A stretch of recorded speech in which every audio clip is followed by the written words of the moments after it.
Imagine you invite your friend over for a little glass of white wine, and you're like, oh, I made us a snack. No big deal. And you come out with this, and it's so simple. Game over. Your friend isn't gonna want any other friends.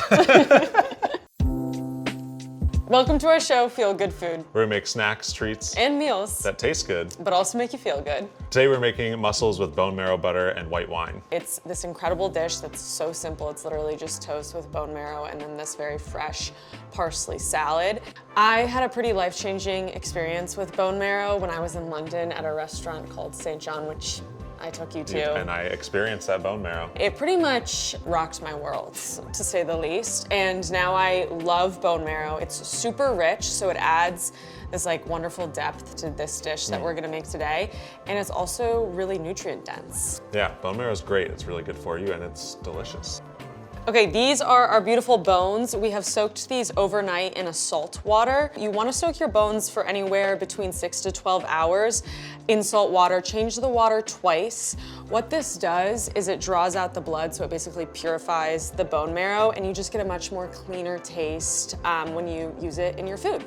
So we wanna pop these in the oven for about 20 to 25 minutes, and you'll know when your bone marrow is ready because it will be basically like bubbling. The oven is at 425. While the bones are roasting, Max is going to slice our various vegetables. He's gonna slice them super thinly. When we cook them, we kind of want them to basically melt. Yeah, you don't want it too thick or else you're gonna get large chunks of onion or fennel that kind of take away from the delicateness of the mussel. Mussels can be good with just some onion, garlic, some white wine, a little butter, you know, like things you have in your fridge. We're taking it up a notch with the bone marrow. Nice little richness, some depth. But now we have all of our sliced alliums and the fennel. The bone marrow is bubbling. It is ready to be taken out of the oven. So much fat has melted away from the bone marrow. That is actually what we're gonna use as the oil when we saute our sliced fennel, onion, garlic. So it kind of all comes together. And you can tell kind of why it's so important to kind of like blanch your bones in that salt water, because you end up with this really clear, clean fat. Whereas if you don't do that, you're gonna have more of a murky color here. We just wanna let these cool for a little bit, and then I'm gonna use a little knife to get in there and extract some of that bone marrow. And we have our bone marrow butter assembly line. So I need to extract all this beautiful bone marrow goodness into a bowl. And they're still a little hot, so I'm gonna use the tongs and just kind of, it's actually so satisfying. Oh, this is gonna be a good one too, you can tell. Oh guys, are you ready for this?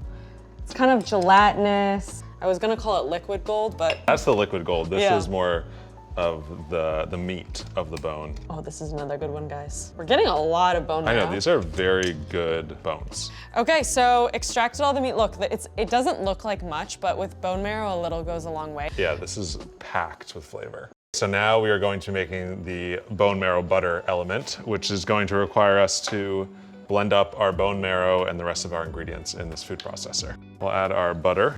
We are going to zest a lemon. And notice how when Max zests, he really is just getting off that first layer of the lemon peel. Yeah, it's where all the essential oils are. And then we're just gonna add some salt and some pepper. And we have this beautiful mini herb garden, if you will. We have thyme, we have parsley. In the bone marrow butter, we are adding thyme, about a teaspoon of thyme, picked off the stem. And then when we plate the final dish, we are going to garnish it with some parsley. So these are all the herbs we need. I always like to start my food processor on a low chop rather than just turning it on right away, because it kind of like clicks everything together rather than splashing it all onto the sides. And our bone marrow butter is done. All right, let's give it a taste. This looks decadent. It's so good. Whoa. All right, we're gonna scrape this into a bowl and move on to the mussels. Let me take a quick moment to bring you a note from our partner, Pronamel. I'm training for the London Marathon this year.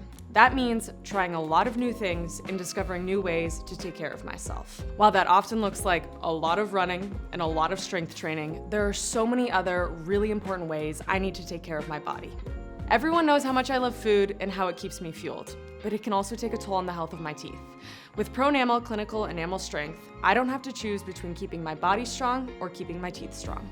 This toothpaste offers 40% greater whitening action for my teeth and 3 times stronger enamel protection. And since enamel is what protects my teeth from sugar and acidity in all the foods I eat, my enamel needs all the help it can get. With Pronamel, I can keep fueling my body the way I want without sacrificing the health of my teeth. And plus, Max keeps complimenting me on how bright my smile's been lately. Find Pronamel Clinical Enamel Strength online or at your local retailer, and learn more at pronamel.us. Remember the beautiful bone marrow drippings? This is where they come into play. And basically we're using this instead of olive oil, butter. The bone marrow is even better than either of those things. So now our fat is hot, and we're just gonna throw in our alliums, our onion, garlic, and fennel that we sliced earlier. And this will all definitely add a lot of flavor to these alliums. All right, so these are softening up. You're not really looking for any color. You're really just looking to sweat them down. And then once they're sweated down, we'll add in our lemon and chili flake. I just grabbed the mussels, and before you cook your mussels, you always want to debeard them, which is basically looking for the beard that will stick out of here, which is how the mussels hold on to this thread while they're growing. What else should you be looking for with mussels to make sure they're safe, to make sure they're good, to make sure they're ready to go in your pot? Yeah, you definitely don't want any to be wide open. That probably means they're dead. As you can see, this one here is slightly opened, and a good test is just to give it a quick squeeze. Almost, it's a little bit open, but as you press on it, it'll tighten and close up just like that. And that's how you know it's still alive.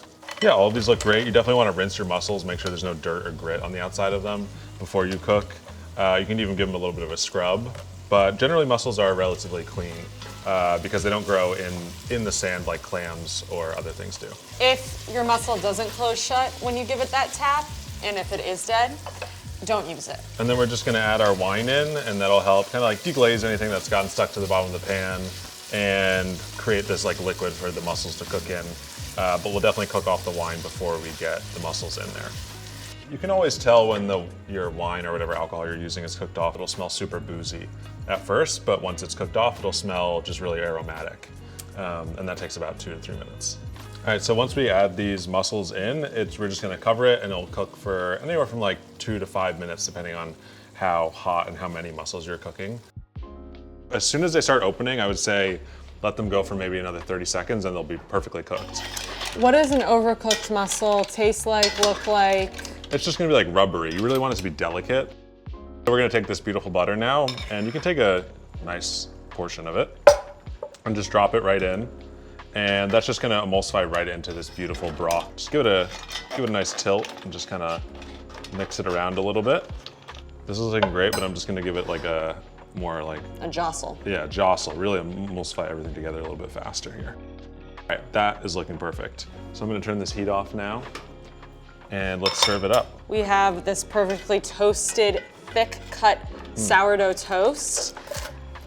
Mussels in broth, I feel like you always need a big, thick piece of toast. I think with any seafood, unless it's like a cream-based dish, always have a little wedge or two of lemon. I'm gonna garnish this with some pieces of parsley from our beautiful garden. The parsley smells really nice. Yeah, I'm very excited to eat this right now. This looks so good. And then I'm just gonna finish with a little black pepper. Cheers, this looks so good. Let's take a bite. I want to dip the toast into the broth. Oh, that's your first bite? Yeah, that's my first bite. For me, my first bite is gonna be the juiciest looking mussel I can find. We did a good job. I hate to say it, but we did. Actually, I love to say it. Thanks for joining us on this episode of Feel Good Food. You can find this recipe on Food 52. And we'll see you next time.